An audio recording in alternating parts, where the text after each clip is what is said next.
গতকালই আপনারা জানেন যে মুখ্যমন্ত্রী মমতা বন্দ্যোপাধ্যায় ঠিক যে অভিযোগ করেছিলেন যে ভিন রাজ্যে যেভাবে বাঙালিদের অত্যাচার করা হচ্ছে, হরিয়ানার প্রসঙ্গও তিনি সেক্ষেত্রে তুলেছিলেন। গুরুগ্রামের একটি ভিডিও পোস্ট করেছেন তৃণমূলের মুখপাত্র পার্থপ্রতিম রায়, যেখানে দেখা যাচ্ছে বাঙালিদের বাংলাদেশি সন্দেহে অমানবিকভাবে তুলে নিয়ে যাচ্ছে হরিয়ানা পুলিশ। অমানবিকভাবে পুরুষ মহিলা নির্বিশেষে হরিয়ানা পুলিশ তুলে নিয়ে যাচ্ছে। ধিক্কার জানিয়ে পোস্ট করেছেন তৃণমূলের রাজ্য মুখপাত্র পার্থপ্রতিম রায়।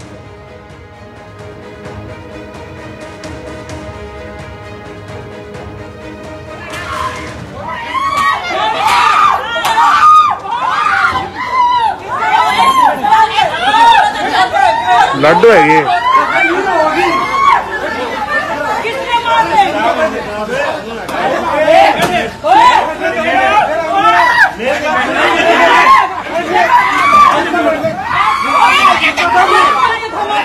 दारू नीचे दाम दारू बहन के लगता है।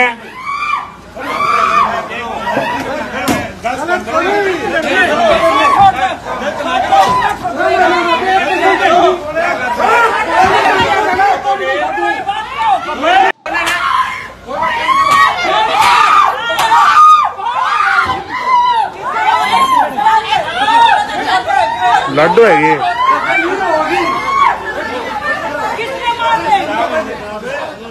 পরিযায়ী শ্রমিক যারা বাংলার মানুষ গুড়গাঁওয়ের বিভিন্ন সেক্টরে কাজ করে, এই পরিযায়ী শ্রমিকদের বিভিন্ন সময় গুড়গাঁও থানার বিভিন্ন সেক্টরে পুলিশরা তাদেরকে আটকেছে। বাঙালি মার্কেট গুড়গাঁওয়ে একটা জায়গা রয়েছে, সেখান থেকে মানুষকে পুলিশ রীতিমতো পিটিয়ে বাংলাভাষী মানুষদেরকে গাড়িতে তুলে নিয়ে চলে যাচ্ছে। সেই ভিডিওটা পাওয়ার পর আমরা খানিকটা আতঙ্কিত হয়ে উঠি। বিষয়টি আমরা যথাযোগ্য জায়গায় জানাচ্ছি এবং নিশ্চিতভাবে যে অত্যাচার পরিযায়ী শ্রমিকদের উপর হচ্ছে, বিশেষ করে বাংলার শ্রমিকদের যারা বাংলা ভাষায় কথা বলে, এটা কখনো মেনে যাওয়া যায় না। শুধু ভারতবর্ষই বোঝায় না, বাংলাদেশে যারা বসবাস করে তারাও কিন্তু বাঙালি। তৃণমূল কংগ্রেসের আমলে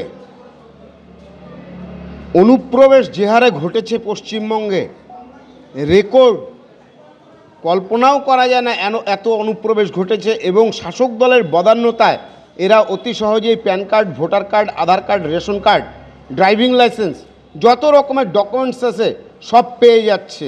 এরা মনে করি অতি সত্বর, এতদিন হয়নি, যেটা শুরু হয়েছে অতি সত্বর এই যে অনুপ্রবেশকারী যারা আছে তাদেরকে খুঁজে খুঁজে বের করে তাদেরকে দেশে পাঠানো হোক, এবং যারা ভারতীয় আছে, বাঙালি আছে, তাদেরকে সসম্মানে তাদের জায়গায় তারা থাকবে। ভারতবর্ষের বিভিন্ন প্রান্তে তাদের যাওয়ার অধিকার আছে, তাদের কাজ করার অধিকার আছে, তারা কাজ করুক।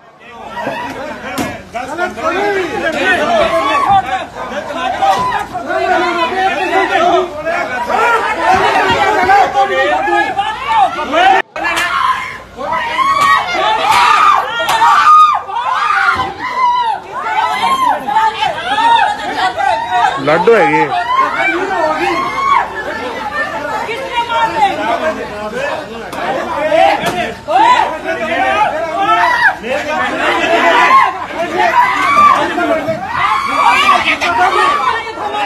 दारू नीचे दाम दारू बहन के लगता है।